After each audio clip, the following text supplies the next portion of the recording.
Olá, sejam muito bem-vindos e muito bem-vindas ao Pod Senai, um podcast idealizado pelo programa Oportuniza do Senai Ceará. E no episódio de hoje nós vamos falar sobre um dos temas mais promissores da atualidade, o hidrogênio verde, uma fonte de energia limpa que está ganhando força no Brasil e no mundo. Mas o que tudo isso tem a ver com você, aluno ou aluna do Senai? Tudo, porque o futuro da indústria passa por energia limpa, inovação e, claro, profissionais preparados para isso. Para essa conversa, trouxemos dois convidados especiais que vão nos ajudar a entender por que o futuro é agora e como o Senai está ajudando a formar os protagonistas dessa nova economia. Estou aqui com Isabela Maciel, assessora para a transição energética do Senai Ceará, e Hugo Diogo, gerente de comunidade da América Latina da Fortescue. Muito bem-vindos ao Pod Senai. Eu gostaria que, antes de nós começarmos o nosso bate-papo, vocês se apresentassem melhor ao nosso público que está acompanhando o podcast, começando, claro, pelas damas. Isabela, por gentileza. Olá, muito obrigada. Eu queria primeiramente agradecer vocês por essa oportunidade de estar aqui hoje discutindo esse tema que é tão importante, né, Hugo? Eu sou Isabela Maciel, eu sou engenheira eletricista, especialista em energias renováveis, trabalho atualmente no Senai Ceará como assessora para a transição energética, junto com o nosso diretor regional, Paulo André Holanda, que prioriza tanto esse tema e juntos a gente trabalha em parcerias estratégicas, buscando novos projetos na área de hidrogênio verde, de energia eólica, de energia solar, para trazer o melhor, o que tem de mais tecnológico para os nossos alunos e para as nossas indústrias. Que bom, bem-vindo, Isabela. Hugo, por gentileza, fala um pouquinho de como é a sua atuação na Fortescue. Primeiro, novamente, obrigado também. Uma honra estar aqui participando, contribuindo e aprendendo com vocês, né? Bem, eu sou o Hugo, eu estou como gerente de comunidades e performance social da Fortescue, América Latina, ou seja, temos projetos na Argentina, no Chile, no Peru e no Brasil, aqui no Porto do Pecém. E, basicamente, o que nós buscamos fazer é promover relacionamentos positivos e duradouros com nossas comunidades, sejam as comunidades que estão próximas à área do projeto, mas também a comunidade industrial, a comunidade acadêmica, a comunidade da sociedade civil organizada, enfim, todos esses públicos que fazem parte da sociedade cearense. Que bom, isso quer dizer que nossa conversa aqui vai ser muito boa. E para começar com o pé direito, gostaria que vocês ajudassem o nosso público a entender o que é, de fato, o hidrogênio verde, que a gente tem ouvido tanto falar, principalmente aqui no universo da indústria, mas quem está nos assistindo ainda quer conhecer mais. Isabela, nos ajude. Bom, o hidrogênio, ele é uma molécula, né? A primeira molécula aí da tabela periódica. E o hidrogênio, ele é um gás. Só que esse gás, ele tem uma gama de aplicações. Por exemplo, nos combustíveis, todo combustível ele é um hidrocarboneto, ou seja, ele é hidrogênio e carbono. Se você coloca um hidrogênio que é mais sustentável, você descarboniza esse processo que utiliza o combustível.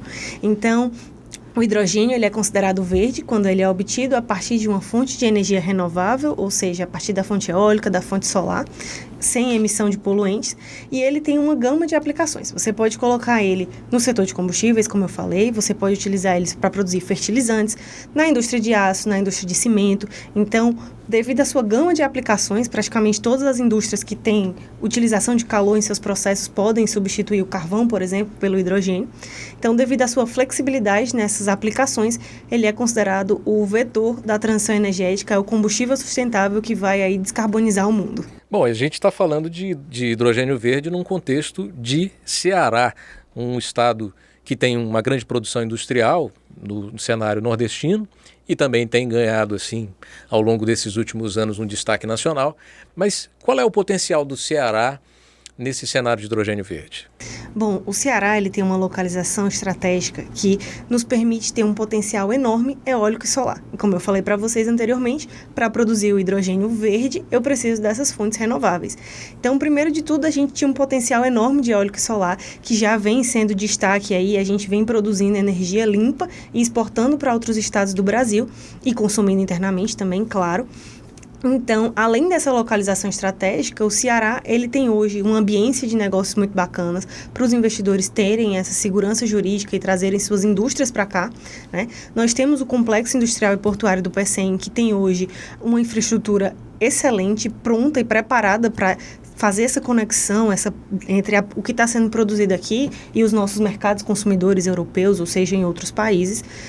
E, além disso, nós temos uma zona de processamento de exportação que tem incentivos fiscais já estabelecidos para essa produção e um polo industrial que está ali pronto para consumir esse combustível. Então, o que é que nós temos hoje aqui no Ceará, né? Eu falei de potencial, nós temos diversas características que nos colocam aí na vanguarda dessa tecnologia e o que é importante é a gente pensar, e qual o status desses projetos hoje, né? Acho que isso é uma coisa interessante para a gente trazer aqui, essa oportunidade. Sim, porque às vezes a gente fala de hidrogênio verde, para quem não conhece, é algo muito distante, mas essa realidade está batendo a nossa porta, né? Então, como é que estão esses projetos que estão chegando aqui? Perfeito. Atualmente, Shell, nós temos mais de 30 memorandos de entendimento assinado entre esses investidores e o governo do estado, por meio do Porto Pecém. E desses mais de 30 memorandos, 7 projetos já estão na fase de pré-contrato. Então, são projetos que já estão ali pagando pelo aluguel da área, fazendo sua análise para saber se, de fato, eles vão conseguir tornar esses projetos realidade. Mas são investimentos que hoje já foram anunciados aí, cerca de 30 bilhões de dólares de investimento. E uma das empresas é a Fortescue, né? Por isso vamos conversar sobre a Fortescue agora, a partir de agora. Hugo, para que as pessoas também compreendam, a Fortescue é uma mineradora, mas também com origem australiana, mas está completamente envolvida nesse assunto de transição energética, de produção de energia limpa. Então fala um pouco de como a empresa está pensando essa atuação aqui no Brasil, notadamente no Ceará também. A Fortescue iniciou como uma mineração na Austrália, com um projeto de mineração, mas especialmente após 2015, com a assinatura do Acordo de Paris, em que a empresa se engajou nos compromissos que foram estabelecidos nessa agenda, ela passa a se transformar hoje com uma empresa de tecnologia, de energia e de mineração. Então, ela passa a desenvolver projetos em vários países e aqui no Porto do Pecém nós temos o projeto mais importante, o projeto mais avançado, né, onde todas as vantagens que a Isabela mencionou estão sendo analisadas em detalhes, né, do ponto de vista de captação de água, alternativas para a água, para fazer a eletrólise, que ela explicou, a questão da obtenção da energia renovável para poder fazer o processo de eletrólise e depois todas as negociações para buscar um comprador, para poder viabilizar a logística de transporte e, com isso, poder tomar a decisão final de investimento. Bacana. É interessante também a gente compreender como que a Fortescue tem pensado seus objetivos de trabalho aqui no Brasil. E já que nós temos essa grande estrutura no Pecém, você pode pontuar esses objetivos da empresa aqui a médio e longo prazo? O objetivo está bastante focado em viabilizar o projeto. Então, objetivamente, poder fazer com que o projeto se torne uma realidade, né? O projeto estava numa fase de pré-viabilidade, ano passado ele passou por uma etapa de viabilidade, então agora se estuda a viabilidade do projeto e a próxima etapa conseguindo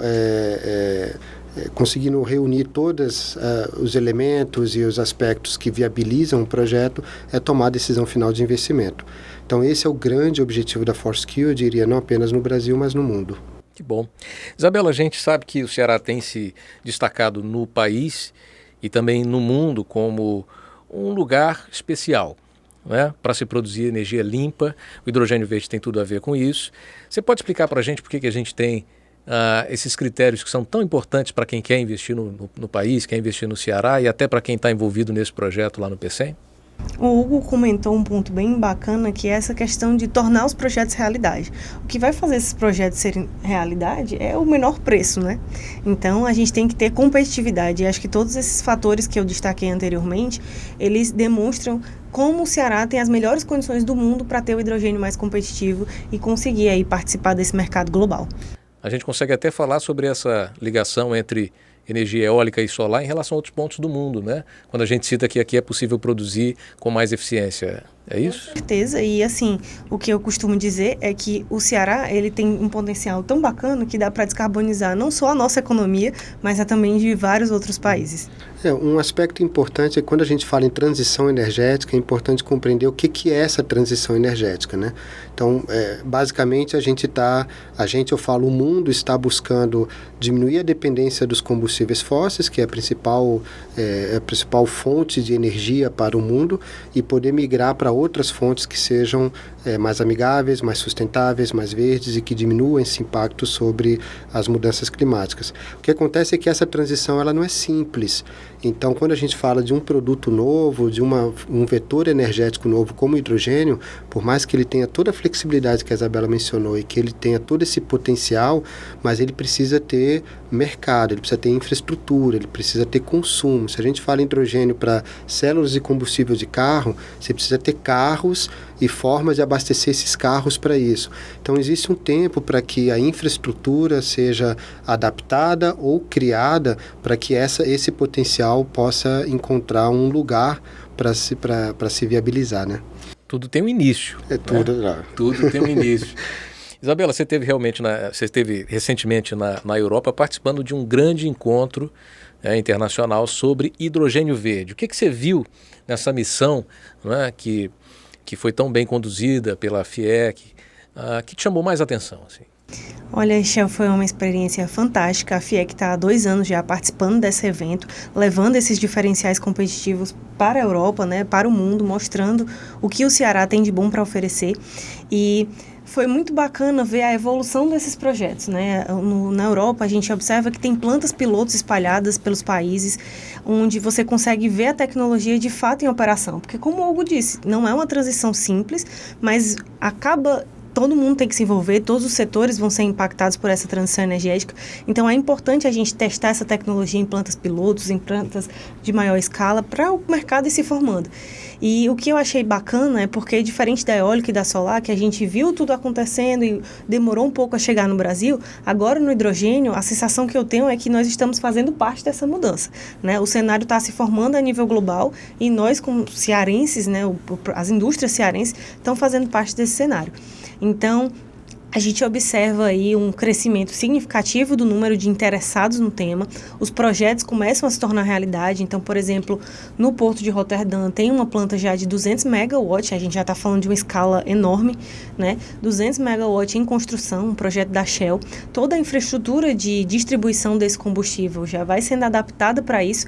E, assim, um ponto alto que eu achei foi uma visita que nós fizemos a um navio da Fortescue, que foi muito bacana, porque foi um navio que ele operava usando diesel mesmo, e ele foi todo adaptado como um projeto da Fortescue que está ali, adaptando esse consumo de combustível que era puramente de diesel, para já utilizar uma mistura com amônia, ou seja, já é um blend do combustível, né, uma mistura que impacta na descarbonização. E assim, enquanto Senai, a gente tem muito orgulho de ver que estamos trabalhando próximo de empresas como a Fortescue, e não só a Fortescue, mas também a GIZ, que foi outro ponto importante que nós destacamos no evento, foi motivo de uma das palestras lá que eu representei o Senai, com muito orgulho representei o nosso diretor Paulo André, e falar que hoje o Senai Ceará está trabalhando junto com o governo alemão, junto com o Ministério da Economia e Energia alemão, BMWE, por meio da GIZ e da TÜV Rheinland, para desenvolver aí um treinamento específico de operação portuária com hidrogênio. Então,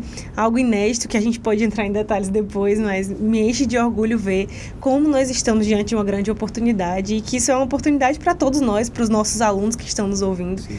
Muito bacana. Bom, falando em orgulho, Hugo, nós também temos aqui o orgulho de ter tido a Isabela no evento como praticamente uma representante do Brasil, uma palestrante que foi lá com seu destaque. Como é que foi a repercussão, Isabela, do que foi apresentado por você lá, desse potencial cearense em termos de energias, para os participantes desse grande evento?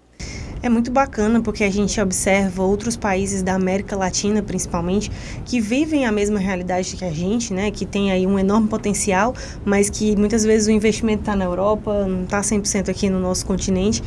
Então, você consegue ver as sinergias que existem entre esses países e como esses projetos podem ser fortalecidos a nível de coletividade, né? Eu acho que isso é muito bacana. E a aproximação com esse mercado, para que os nossos alunos possam participar, para que os nossos alunos possam estar presentes nesses projetos, que é o que a gente vem trabalhando, né? Inclusive, uma pergunta que eu quero fazer para vocês responderem conjuntamente, como é que Senai e Fortescue estão trabalhando em ações juntos para viabilizar todos esses projetos e pensando soluções nesse ponto? Eu acho que é um trabalho de mãos dadas já há alguns anos, né? Eu não saberia dizer exatamente, mas uns 4 anos, que envolvem várias pessoas, desde o presidente da FIEC ao nosso diretor no Brasil, trabalhando temas de política, de regulação, de incentivos fiscais, enfim. E no nosso nível aqui, eu e a Isabela, a gente tem trabalhado desde o ano passado com uma parceria para focar na capacitação de mão de obra, né? Então, poder entender, e hoje a FIEC está fazendo um trabalho muito bom, hoje de manhã nós tivemos numa dinâmica de trabalho, para justamente definir qual é o perfil dos profissionais do futuro. Então, essa indústria traz oportunidades e a gente precisa entender quais são as necessidades de capacitação, as necessidades de formação que hoje esses jovens precisam ter, ou até mesmo os adultos já formados que podem se requalificar, para poder garantir que esse processo seja justo e que possa absorver essa demanda de mão de obra e de geração de emprego. Até adaptando um pouco a pergunta para você, Isabela, como é que o Senai tem apresentado sua própria infraestrutura de portfólio, até a física mesmo, para preparar essa mão de obra para esse futuro tão breve assim? Bom, o Senai, diante desse cenário que se forma, resolveu construir um novo empreendimento, que foi o Centro de Excelência para a Transição Energética Professor Jurandir Picanso. Esse foi um empreendimento que nós construímos no Senai da Barra do Ceará, que está aberto à visitação do público, entra em contato com a gente faz essa visita, principalmente de grandes grupos, mas também está disponível para quem quiser ser nosso aluno, né? Nesse grande empreendimento, nesse novo prédio, a gente consegue ter vários parceiros lá, como a Fortescue, como a Aeres, como a GIZ, dentre tantas outras que são muito importantes para a gente. E com esse Centro de Excelência, a gente consegue mostrar para os alunos, no nosso laboratório pioneiro de hidrogênio verde, todo esse funcionamento da tecnologia, desde como é produzido o hidrogênio, como esse hidrogênio é convertido em eletricidade, como ele é aplicado em veículos. Então, a gente consegue se posicionar no mercado como a escola profissionalizante que vai estar aí treinando, capacitando essas pessoas. Então, eu acho que como a gente vem se posicionando hoje é realmente como protagonista, que tem a melhor infraestrutura, que vem trabalhando junto com as universidades, junto com as empresas, para realmente preparar as pessoas para esse cenário. E é realmente fazer esse convite a você que está acompanhando o nosso Pod Senai, que você pode ir lá na Barra do Ceará, no Senai da Barra do Ceará, conhecer o Centro de Excelência para a Transição Energética Professor Jurandir Picanso, que é realmente um espaço bastante interessante, com laboratórios, com a pá eólica para você conhecer de perto, fala sobre hidrogênio verde, temos uma estrutura bem interessante lá, vale a pena você conferir. Bom, para quem está na dúvida ainda sobre se vale a pena seguir, apesar de tudo isso que a gente falou aqui, dessa grande promessa para o Brasil e para o mundo nas áreas de energias sustentáveis, vocês representando duas instituições diferentes, mas parceiras, o que vocês têm a dizer a esses alunos que estão nos acompanhando, para quem quer fazer parte dessa revolução verde? Que caminho seguir? Eu sugiro a todos os jovens, fiquem atentos, acompanhem as notícias, acompanhem as informações, busquem instituições como o Senai, que capacita, que oferece programas de curto, médio e longo prazo de formação. Acho que isso é importante, e que entendam que esse é um processo sem volta, né?